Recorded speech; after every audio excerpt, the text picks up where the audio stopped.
Sate sate. Siapa yang nggak tahu sate?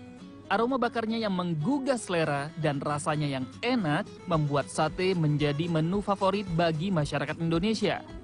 Tapi, apa sahabat sudah pernah mendengar sate klopo? Berbeda dengan sate pada umumnya, sate klopo memadukan cita rasa gurih daging sapi atau kambing dan kelapa serut. Untuk membuatnya, daging sapi atau kambing yang sudah dipotong dadu ditancapkan pada tusuk sate. Tidak lupa sisipkan juga lemak pada rusuk sate sebagai penyedap. Berikutnya, yang istimewa pada sate klopo ini adalah dibaluri butiran kelapa yang sudah diserut halus. Selanjutnya, sate dibakar menggunakan arang dari batok kelapa untuk menghasilkan aroma yang menggugah selera. Setelah dibakar sekitar 25 menit, sate pun siap disantap dengan bumbu kacang yang telah dicampur cabai dan bawang merah. Wah, udah kebayang ya sahabat, gimana nikmatnya sate ini pecah di mulut. Sate klopo ini bisa kamu nikmati ketika berkunjung ke kota Surabaya. Makanan ini menjadi kuliner khas dan menu favorit warga di sana. Relatif murah, normal biasa mas. Ini begini, sejangkau kok mas. Murah kok mas. Nggak terlalu mahal lah, biasa. Dan rasanya juga enak, bersih, tempatnya enak. Pemilik warung sate klopo mengaku dalam sehari bisa menjual 3.000 hingga 4.000 tusuk. Daging sapi dicampur sama lemak. Biasanya itu sekitaran jam 9 sampai jam 12. sampai jam 12. Kalau boleh tahu, dalam satu hari itu menghabiskan berapa tusuk sate? 3.000 sampai 3.000 sampai 4.000 tusuk. Nah, gimana sahabat? Kamu tertarik untuk mencobanya? Sate klopo ini bisa menjadi resep alternatif bagi kamu yang ingin mengolah daging sapi ataupun kambing di musim kurban seperti saat ini. Dari Surabaya, Jawa Timur, Solihul Hadi, RTV.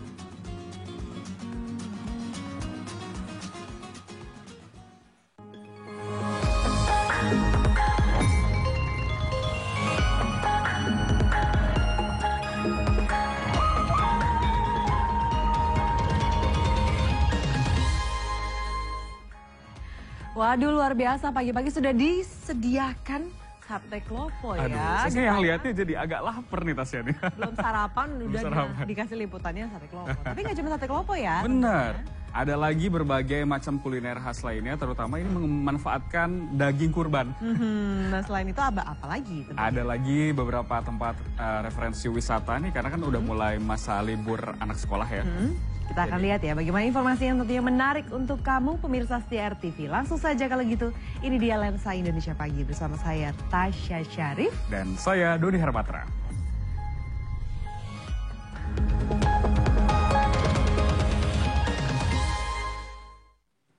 Ya sahabat, masih dalam rangka Hari Raya Idul Adha. Kali ini kami punya informasi menu unik dari daging kambing kurban. Namanya adalah kambing bakar burangrang dari Desa Kertawangi, Kabupaten Bandung Barat, Jawa Barat. Nah, ini merupakan perpaduan bumbu rempah tradisional dan juga oil atau minyak dari luar negeri nih. Katanya sih ada 9 sampai 10 rempah untuk membuat daging kambing ini gurih dan kaya akan cita rasa. Apa saja sih bumbu rempahnya? Yuk, kita lihat informasi berikut ini.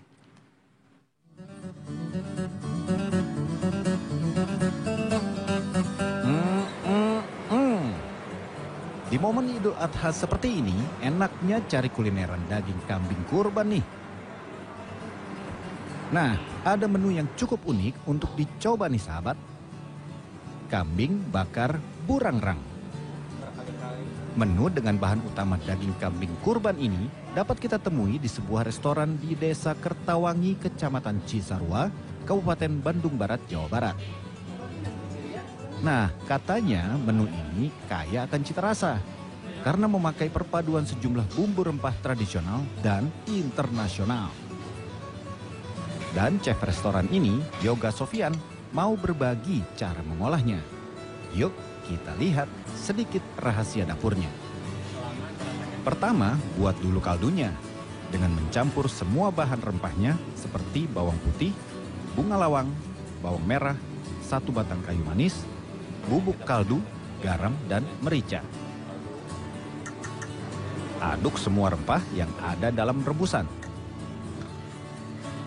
Setelah mengeluarkan aroma harum rempah, masukkan daging kambing kurban ke dalam rebusan kaldu. Lalu diamkan selama 3 jam. Tujuannya agar bumbu rempah menyerap ke dalam daging. Setelah 3 jam, angkat daging kambing kurban dan potong tipis-tipis seperti ini. Nah, ini menariknya. Daging dilumuri Mexican oil untuk menambah rasa gurih pada daging sebelum dipanggang. Dan saat dibakar atau dipanggang, aromanya jadi bikin lapar. Bakarnya nggak pakai lama, cukup 3 hingga 5 menit. Sabar, kambing bakar burangrang sudah masuk ke sentuhan akhir. Disajikan dengan 3 jenis sambal dan acar ini makin menggoda selera. Nah, selesai.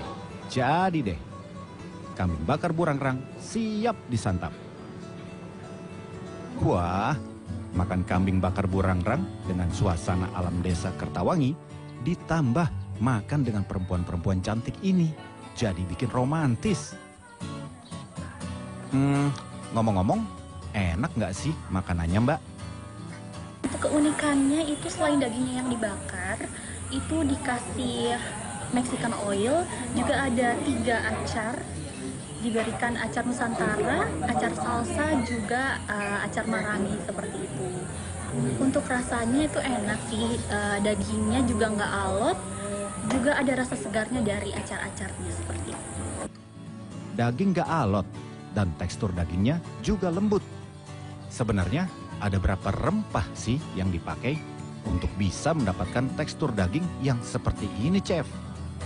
Ada sekitar 9-10 rempah yang meresap di dalamnya, yang membuat si tekstur kambing ini lebih lembut, lebih empuk, lebih harum dan lebih menyehatkan juga.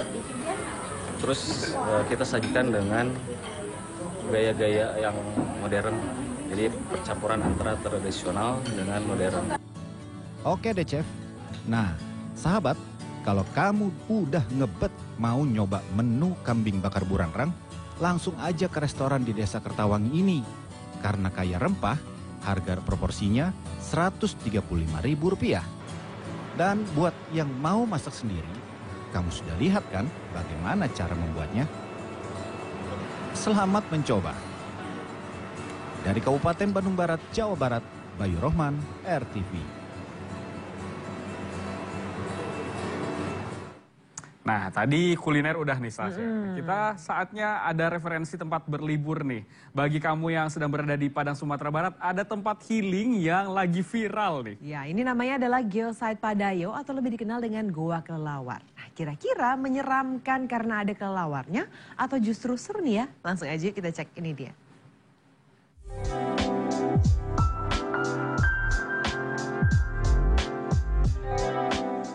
Ini dia, objek wisata bernama Geosite Goa Kelelawar Padayo di Kelurahan Indarung, Kecamatan Lubuk Kilangan, Kota Padang, Sumatera Barat.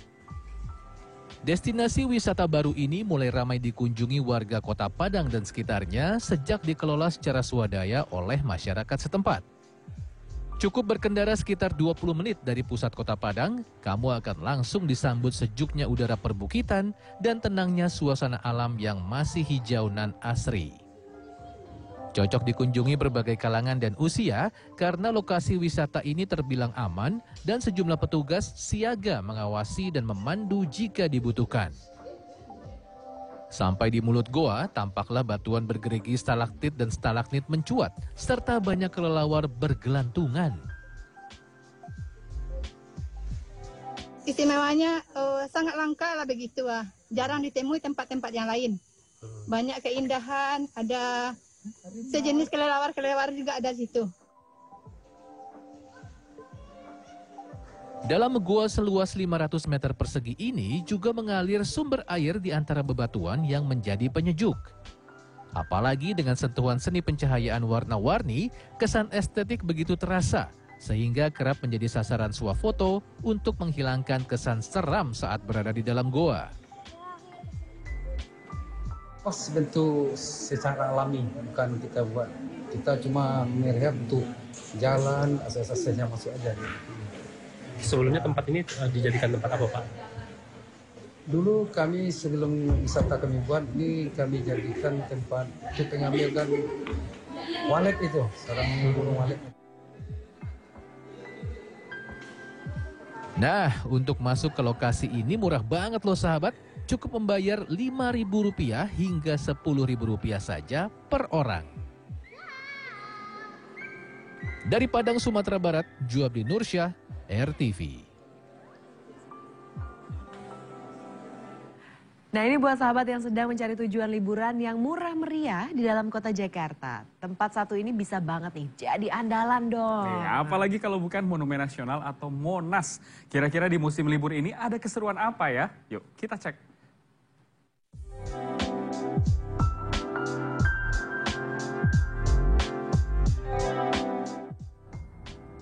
Siapa yang belum pernah berfoto di depan Monumen Nasional? Kalau warga Jakarta, harusnya sih udah pernah ya sahabat. Tapi nggak ada salahnya kan buat mengunjungi salah satu ikon kota Jakarta yang istimewa ini. Apalagi di musim libur seperti sekarang ini, Monas buka sejak jam 6 pagi hingga jam 4 sore. Selain berpose dengan latar Monas, kita juga bisa naik kereta wisata mengelilingi area taman. Tenang saja, kereta ini adalah fasilitas gratis yang disediakan pengelola, jadinya nggak perlu bayar buat keliling sepuasnya. Momen libur seperti saat ini dimanfaatkan pengunjung untuk berwisata ke monumen bersejarah ini. Kita kedatangan adik-adik dari luar kota juga, gitu. Belum pernah ke Monas memang, jadi pengen tahu Monas gitu. Nah, di Monas liburannya ngapain aja nih Pak? Yang jelas mau foto-foto di Tugu Monas, terus naik keretanya yang keliling sini, biar tahu sejarah. Sejarah? Ya, kan Monumen Nasional kan sejarah bangsa Indonesia gitu. Tak hanya bercengkrama di tamannya saja ya sahabat, kita juga bisa naik ke area cawan di Tugu Monas. Tak hanya menarik minat anak-anak dan remaja, Monas juga menarik minat lansia yang ingin mengulang kembali memori masa muda. Sama anak-anak cucu. Ini pilih ke Monas, Oma yang mau atau diajak anak cucu? Ya sama-sama. Ya orang mau, saya juga. Kenapa mau liburan di Monas, Oma? Ya udah lama nggak sini. Untuk masuk ke dalam Museum Monas, kita cukup membayar antara Rp3.000 hingga Rp8.000. Tapi jika ingin naik hingga ke puncak, ada biaya tersendiri ya sahabat. Nah, kalau kamu mau masuk ke dalam Tugu Monas juga bisa loh sahabat, yang dibuka dari pukul 8 pagi hingga 4 sore. Untuk harga tiket masuknya ini mulai dari Rp24.000 untuk orang dewasa dan Rp6.000 untuk anak-anak. Dan kalau misalnya kamu masuknya bareng-bareng nih sama grup anak-anak yang libur sekolah, itu bisa dapat diskon sekitar 25% untuk minimal 30 orang. Jadi gimana sahabat, kamu tertarik untuk liburan di Monas? Dari Jakarta, Salsabila Al-Katiri dan Muhammad Rinto, RTV. Nah sahabat, aksi freestyle menggunakan sepeda motor tentu udah biasa ya, udah sering kita lihat nih. Tapi apa jadinya kalau aksi freestyle dilakukan di atas becak? Nah ini selain adu kecepatan, para abang beca juga bisa adu tangkas mengendarai becak dengan cara yang berbeda nih. Seperti apa ya? Ini dia aksinya, kita lihat bersama.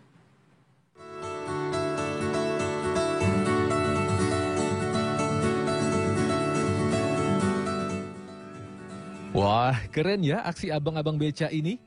Tenang sahabat, ini bukan aksi ugal-ugalan di jalan raya kok.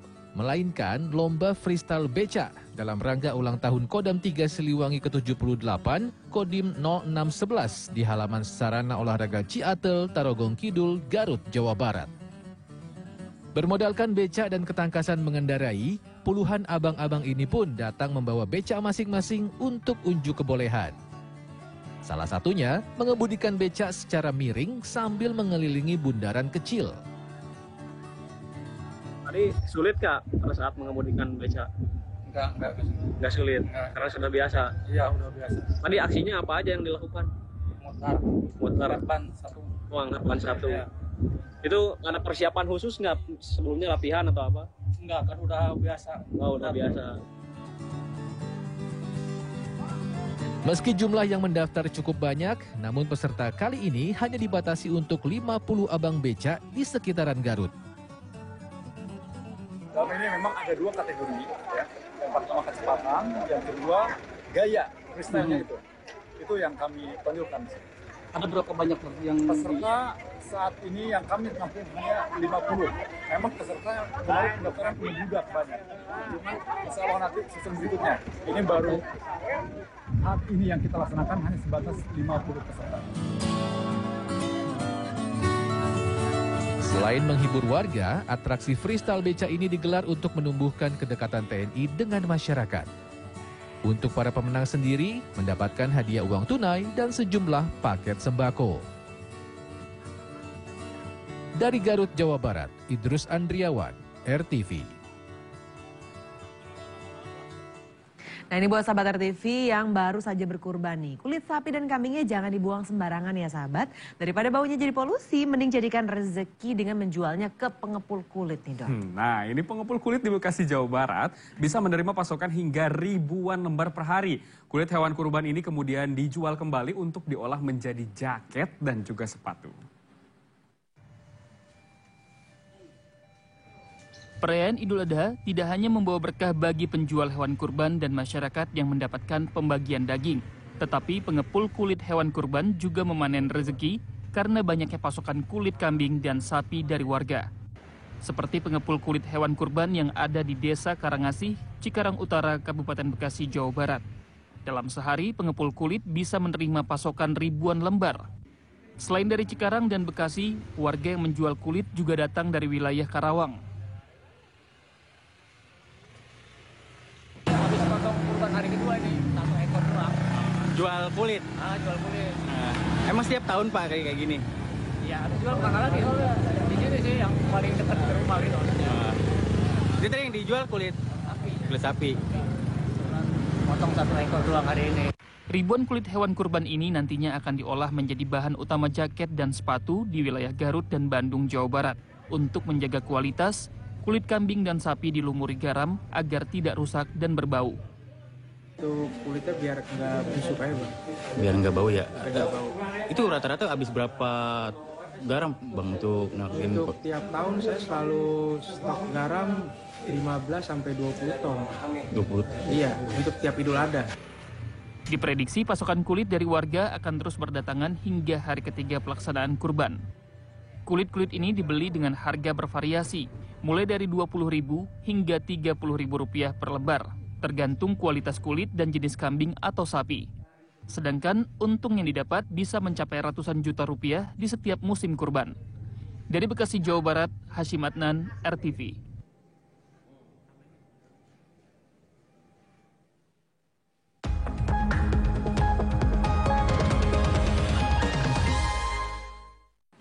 Dan informasi di Lensa Arena tadi menutup perjumpaan kita di Lensa Indonesia pagi hari ini. Akhirnya saya Doni Hermatra. Dan juga saya Tasya Syarif. Terima kasih atas perhatian kamu sahabat RTV. Selamat pagi dan sampai jumpa.